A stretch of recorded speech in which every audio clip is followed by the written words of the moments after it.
Desde Washington, aquí comienza El Mundo al Día y estas son las noticias. Estados Unidos ratifica respaldo a venezolanos y más ayuda para hacer frente a la crisis. Bajo presión, confirmación de Kavanaugh al Supremo estadounidense. Y el drama de las familias venezolanas divididas por causa de la crisis humanitaria. Desde los estudios de La Voz de América en Washington, este es El Mundo al Día. La Comisión Judicial del Senado votó este viernes para avanzar la confirmación del juez Brett Kavanaugh ante el Pleno de la Cámara de Senadores. Pero un senador propuso además que la votación en la Cámara Alta se posponga por un leve lapso para continuar las investigaciones. Bricio Segovia nos acompaña para brindarnos más detalles sobre este proceso que tiene varias aristas. Bricio, ¿cómo queda el proceso a partir de ahora y la investigación del FBI solicitada por varios senadores? Pues Belén, ahora el Comité Judicial del Senado ha considerado que ya ha acabado con su trabajo y ha pasado las decisiones pertinentes al Pleno del Senado. Es allí donde se debe decidir ahora cuándo se somete a votación este nombramiento o no de juez a la Corte Suprema para el que está nominado por Donald Trump, Brett Kavanaugh.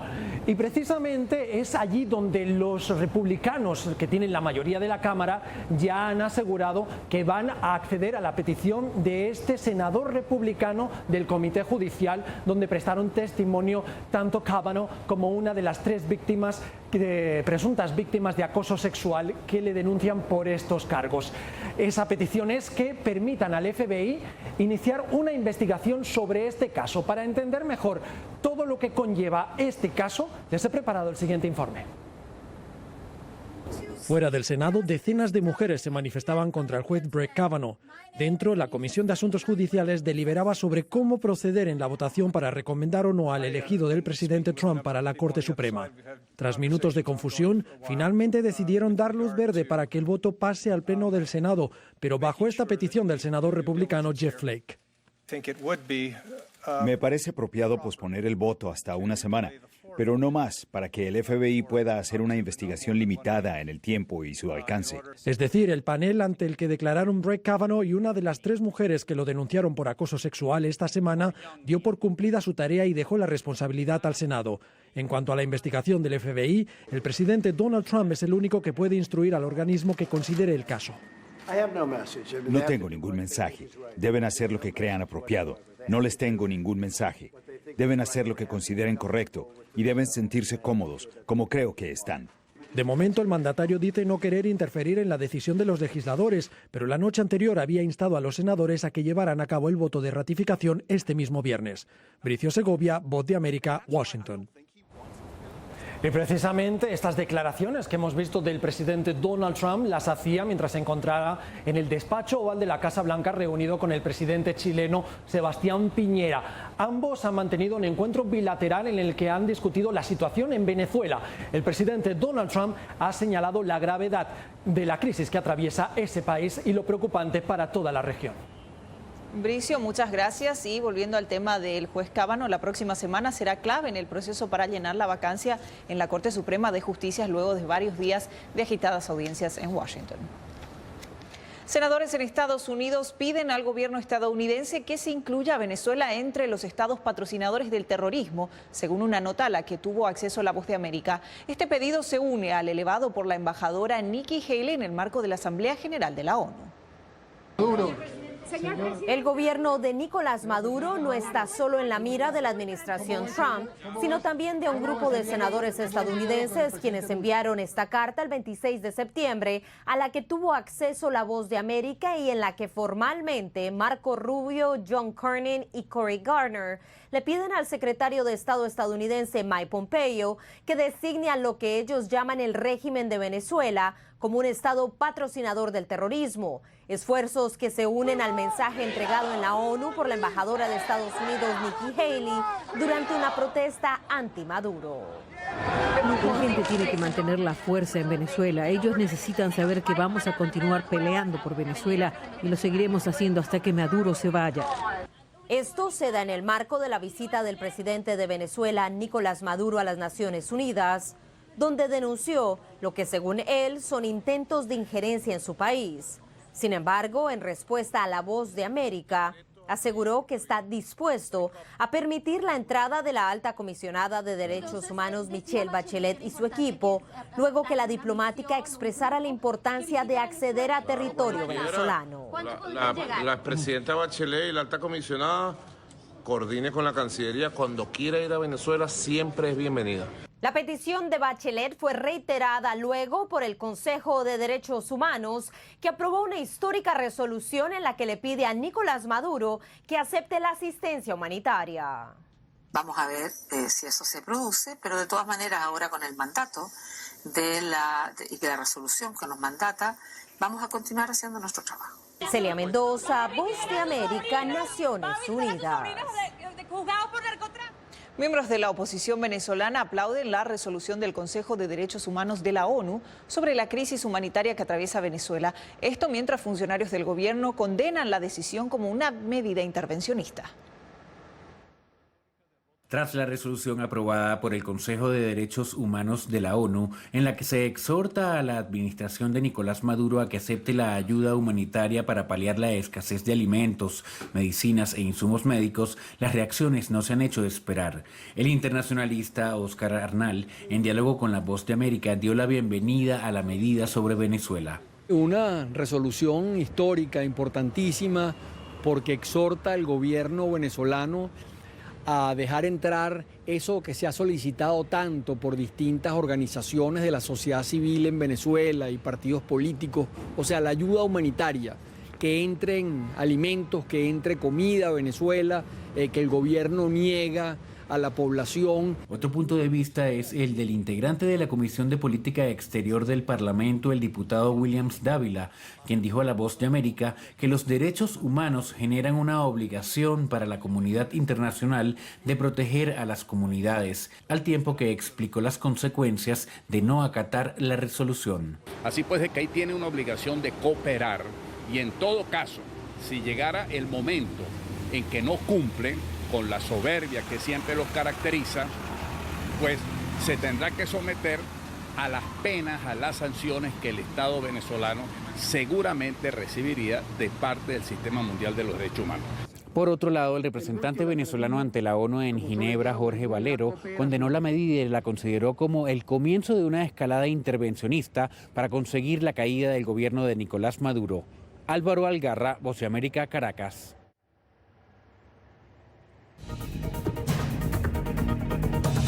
Más adelante, se abre periodo de postulación para programas de visa de diversidad.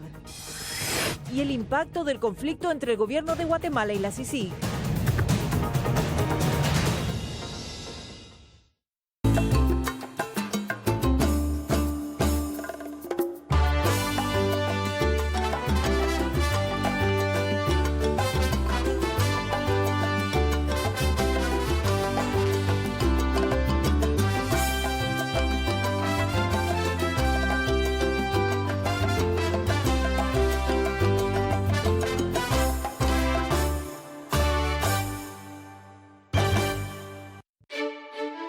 Somos La Voz de América.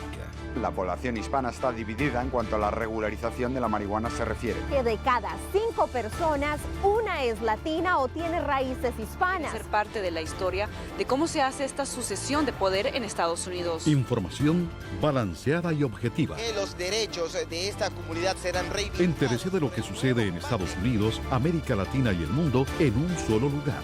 boanoticias.com.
Este próximo 3 de octubre se abre el plazo para registrarse en el programa de visas de diversidad, mejor conocido como Lotería de Visas de Estados Unidos. Abogados recomiendan estar alertas ante las estafas por la gran demanda de este programa. Aunque la administración actual ha manifestado que quiere eliminar el programa de visas de diversidad, este 3 de octubre se abre el plazo para inscribirse en la conocida Lotería de Visas, una oportunidad para que nacionales de países determinados puedan obtener una de 50.000 tarjetas de residencia en Estados Unidos. También tienen que generalmente comprobar y corroborar que tienen cierta educación, que no tienen récords criminales y que obviamente califican para conseguir una residencia permanente eventualmente. John Pratt es abogado de inmigración y así como su colega Wilfredo Allen, afirma que este programa es para garantizar una amplia gama de inmigrantes que puedan tener impacto positivo en la nación. Es atraer personas a nivel académico, a nivel de trabajo, que quieren aportar a la sociedad americana y que van a venir de países que normalmente no migran a los Estados Unidos.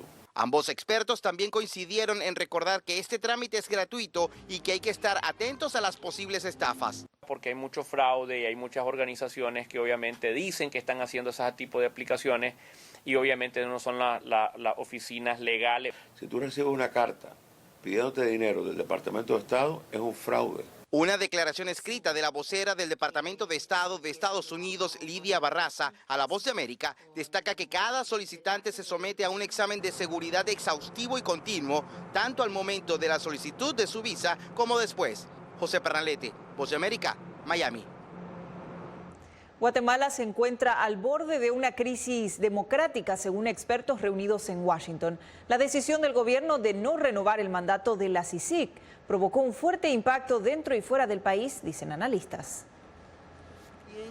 La gran preocupación en sectores organizados con capacidad de decisión es que se rompa el orden constitucional. Así describió la actual situación en Guatemala el ex vicepresidente del país, Eduardo Stein. El Ejecutivo, en su afán por imponer una visión muy peculiar que ellos tienen de las cosas en el país, y sobre todo porque ya han dado muestras de objetar las decisiones de la Corte Constitucional y cuestionar sus facultades, estarían buscando, hasta donde uno puede entender, desaforar a los magistrados. El inestable clima en el país se detonó, según expertos reunidos en Washington, cuando el presidente Jimmy Morales decidió no renovar el mandato de la CICIG, entidad de la ONU encargada de evaluar casos de corrupción y criminalidad. Porque ya están mostrando signos de eso. De hecho, en los últimos 6 a 7 meses, el nuevo ministro de Gobernación ha desmantelado la estructura de mandos policiales. La corrupción no es normal. Ese fue el mensaje principal por parte de representantes del sector privado, económico y político de Guatemala, cuales analizaron aquí en Washington una posible regresión en el país en cuestión del respeto de la institucionalidad y la democracia. Connie de País, vicepresidenta de la Asociación Guatemalteca de Exportadores, afirma que ya existen efectos negativos en la economía. Si no hay certeza jurídica, muy difícil que empresarios tanto de dentro como de fuera del país sigan invirtiendo. El presidente Morales, durante su discurso en la Asamblea General de la ONU, afirmó que la CICIG es una amenaza para la paz de su país y que ha creado un sistema de terror en el que aquellos que piensan de manera diferente son perseguidos. Cristina Caicedo Smith, Voz de América, Washington. En breve, la situación de la Iglesia Católica en Nicaragua y el impacto de la crisis humanitaria en las familias venezolanas.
Somos la voz de América. En la isla muy pocos cubanos estaban informados. Necesitamos la liberación de los presos políticos y los estudiantes. Se encuentran en las afueras de la Asamblea Nacional, nadie puede salir. Información balanceada y objetiva. Un promedio de 80 migrantes indocumentados vienen a desayunar a Entérese de lo que sucede en Estados Unidos, América Latina y el mundo en un solo lugar. boanoticias.com.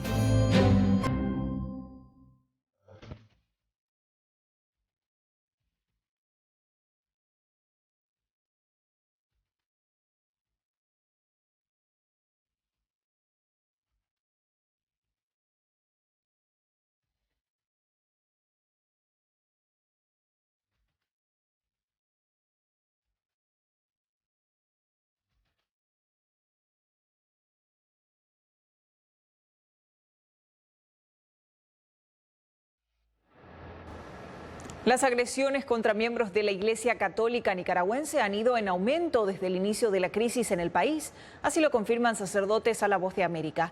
Esto mientras el gobierno acusa al clero de golpista. Las agresiones físicas y verbales contra sacerdotes, así como la profanación de templos católicos, se han intensificado en Nicaragua. Edwin Román, párroco de la Iglesia San Miguel Arcángel de la ciudad de Masaya, aseguró a La Voz de América que en reiteradas ocasiones, simpatizantes del gobierno de Daniel Ortega lo han golpeado. ¡Asesino, golpista, golpista, golpista! ¡Usted es un golpista!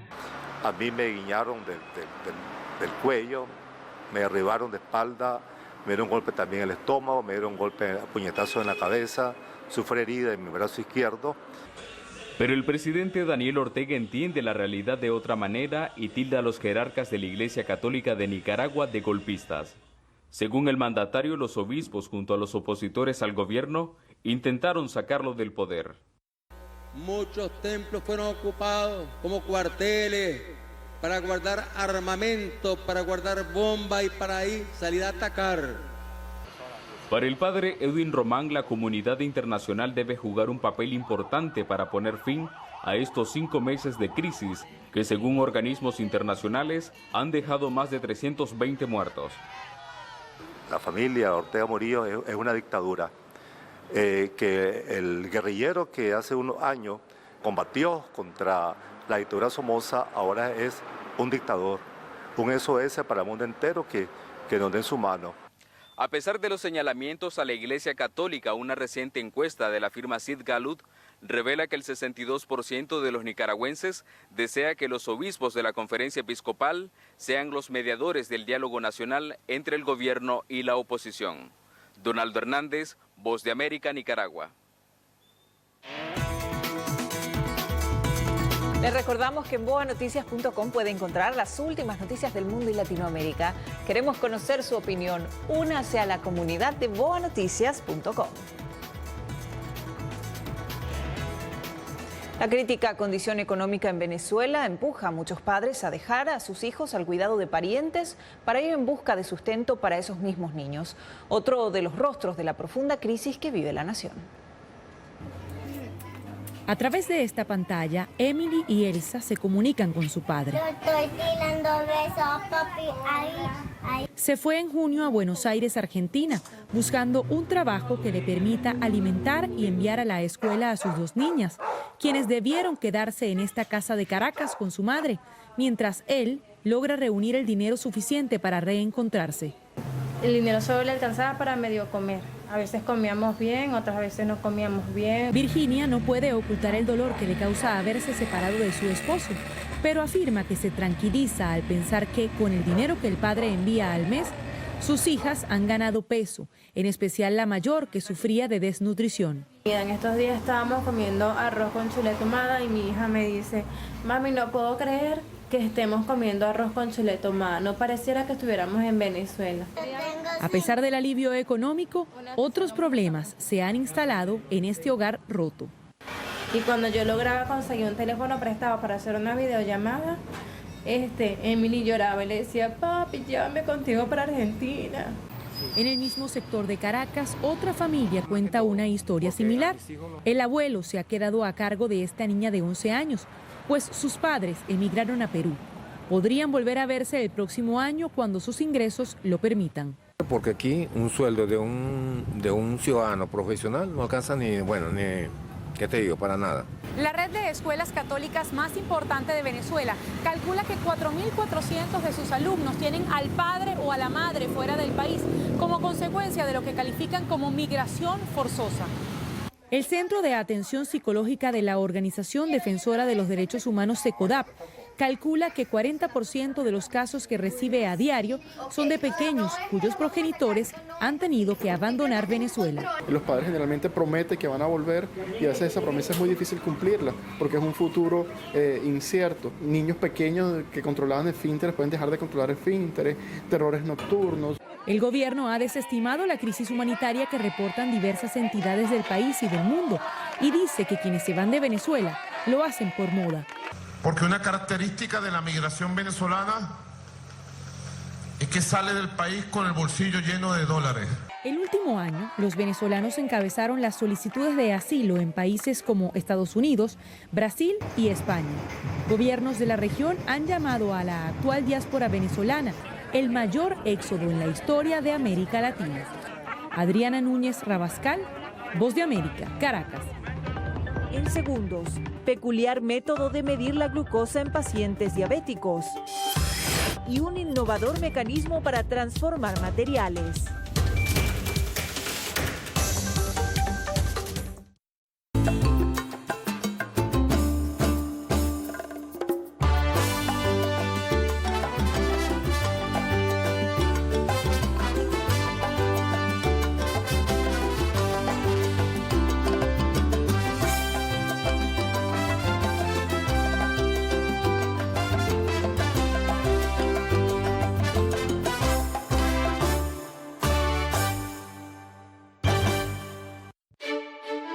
Somos la Voz de América.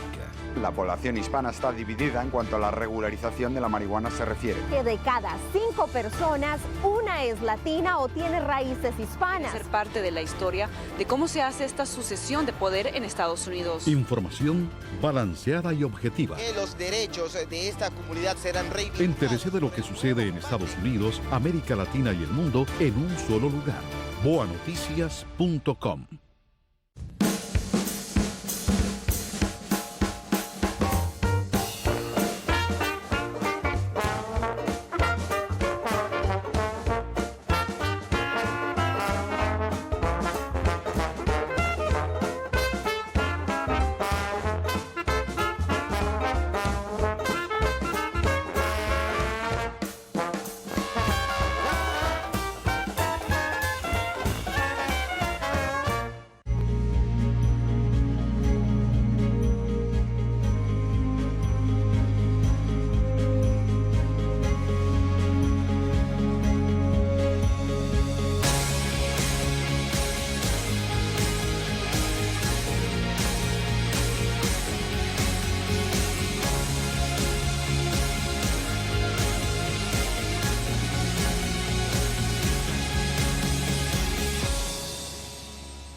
Unos 50 millones de cuentas de usuarios de Facebook fueron expuestas durante un reciente ataque informático, confirmó la red social este viernes. La compañía desconoce el origen y a los autores detrás del ataque, pero anunció medidas correctivas. Los monitores de glucosa modernos alertan a los pacientes con diabetes cuando sus niveles de azúcar están peligrosamente bajos. Pero existen otros métodos más amigables para los pacientes. El mejor amigo del hombre con beneficios. Estos son Dogs for Diabetics o perros para diabéticos. Están adiestrados para oler cambios peligrosos en niveles de azúcar en la sangre y luego alertar a sus dueños. Entrenar a cada perro le cuesta alrededor de $50,000 a la organización, pero para los diabéticos que reúnan los requisitos, los perros son gratis. Esto es genial. Puedo tener un perro para ayudar con mi diabetes. ¿Y ayudar? Ayudan. Este perro llamado Yancy salvó a su dueño de bajos niveles de azúcar en la sangre que podrían haber llevado a un coma diabético. Nos dijeron, el doctor, si no te hubiera despertado, no hubieras sobrevivido. Mark Ruffinack es el fundador de Perros para Diabéticos. Él es diabético al cual le encanta reunir datos. Y estoy usando 2 monitores continuos de glucosa porque en este momento estoy probando 2 marcas diferentes. Un monitor muestra un nivel de 122, el otro indica 133. Las dos interpretaciones están en la gama normal y sana. Entonces, Rufenact demuestra cómo sus perros de diabetes huelen el bajo azúcar en la sangre, usando recipientes con muestras de sudor de un diabético que tenía niveles bajos de azúcar. Este método para entrenar a los perros especializados en diabetes ha sido probado científicamente. Es así como los perros alertan a su dueño de que sus niveles están bajando. Pero como los monitores mostraban que sus niveles eran normales, hace unos pocos minutos, Rufenact decide que los perros solo quieren jugar. Así que ahora estamos viendo un poco de necesidad de atención, porque un perro se está poniendo celoso del otro. Bueno, baja, siéntate. Rufenact sigue explicando sus métodos de entrenamiento, cuando de repente...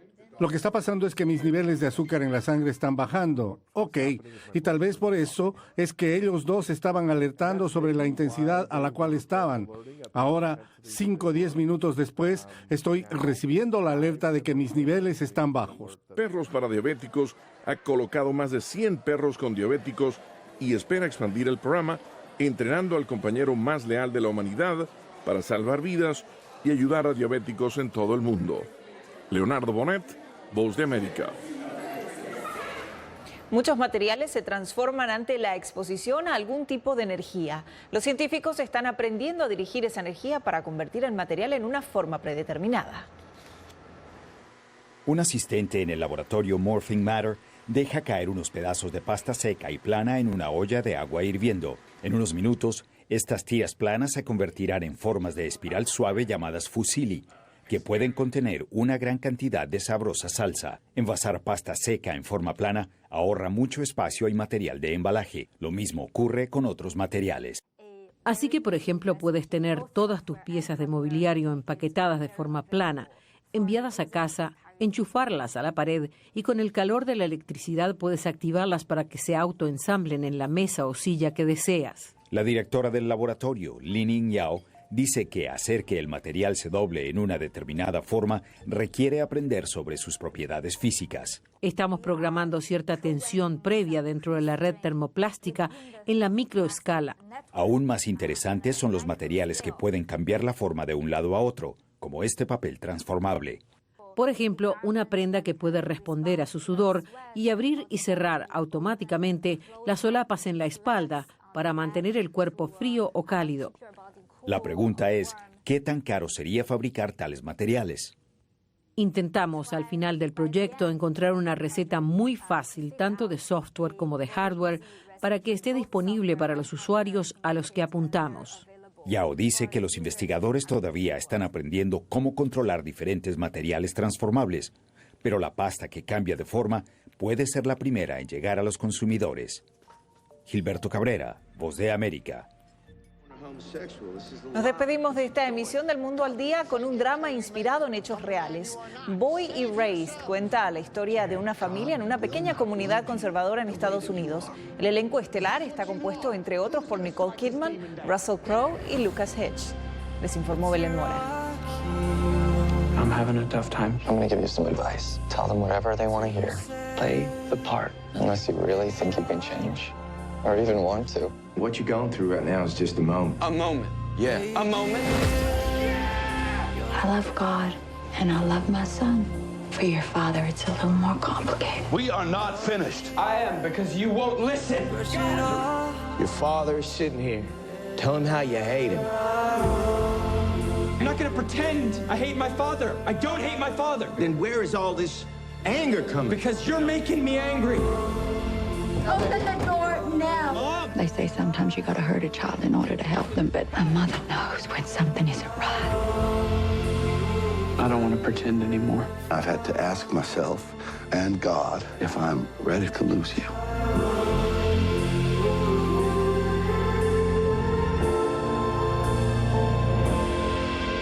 You're a revelation.